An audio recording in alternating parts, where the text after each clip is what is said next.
जहाँ पर दुनिया के दिग्गज मिल रहे हैं वहाँ पर अमेरिका नहीं है, लेकिन ना होते हुए भी अमेरिका है। इनकी मीटिंग उसी अमेरिका को सिग्नल देने के लिए ये एक बहुत ज़बरदस्त दृश्य जो है वो प्रस्तुत हुए कि भारत के प्रधानमंत्री ने भारत की बात को इतने ज़ोर से रखा है, इतने मजबूत तरीके से रखा है और टेररिज्म का जिक्र, पहलगाम का जिक्र एससीओ के मीटिंग में होना ये एक बहुत बड़ी डिप्लोमेटिक विन है। डोनाल्ड ट्रंप को जो ये नशा चढ़ा हुआ है ये भी जल्दी उतरेगा, क्योंकि भारत और अमेरिका नेचुरल पार्टनर्स हैं आज की दुनिया के अंदर और वो भारत को इग्नोर नहीं कर सकते। दोनों मीटिंग बहुत महत्वपूर्ण थी और ये इसलिए और भी ज़्यादा महत्वपूर्ण हो जाती हैं क्योंकि इस मीटिंग में जहाँ पर दुनिया के दिग्गज मिल रहे हैं वहाँ पर अमेरिका नहीं है, लेकिन ना होते हुए भी अमेरिका है और इनकी मीटिंग उसी अमेरिका को सिग्नल देने के लिए ये एक बहुत ज़बरदस्त दृश्य जो है वो प्रस्तुत हुए।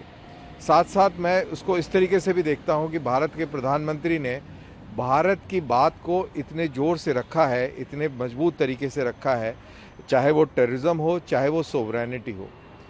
उन्होंने उनका ये कहना कि सोवरेनिटी के ऊपर पैर रख के आप विकास की ओर, डेवलपमेंट की ओर नहीं बढ़ सकते और टेररिज्म के ऊपर डबल स्टैंडर्ड नहीं हो सकते। और मेरे ख्याल से ऐसा कहना और टेररिज्म का जिक्र, पहलगाम का जिक्र एससीओ के मीटिंग में होना ये एक बहुत बड़ी डिप्लोमेटिक विन है और मेरे ख्याल से भारत ने ये सिग्नल दे दिया है अमेरिका को और दुनिया को कि भारत एक बहुत इम्पॉर्टेंट मुल्क है जो मल्टीलैटरलिज्म की बात करता है और उसको सपोर्ट करने के लिए, स्ट्रेटेजिक ऑटोनॉमी को सपोर्ट करने के लिए उसके पास पूरा दमखम है और वो इतनी आसानी से उसको स्नब करना, साइड में धक्का देना आसान नहीं है। और मार्को रूबियो ने भी एक स्टेटमेंट दिया है अभी रिसेंटली।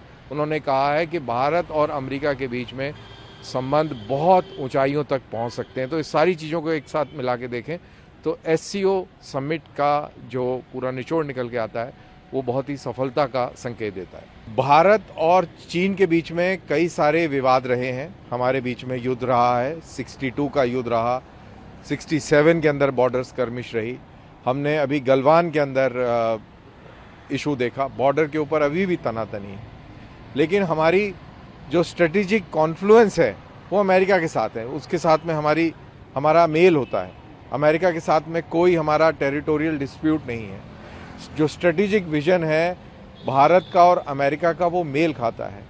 तो ये सारी चीज़ें देखते हुए चीन के साथ में रिलेशन इम्पॉर्टेंट है, लेकिन उसको पूरी तरह से उस पर विश्वास कर लेना और पूरी तरह से अपना पाला बदल के इधर खड़े हो जाना ये बिल्कुल गलत होगा और इम्प्रैक्टिकल भी होगा।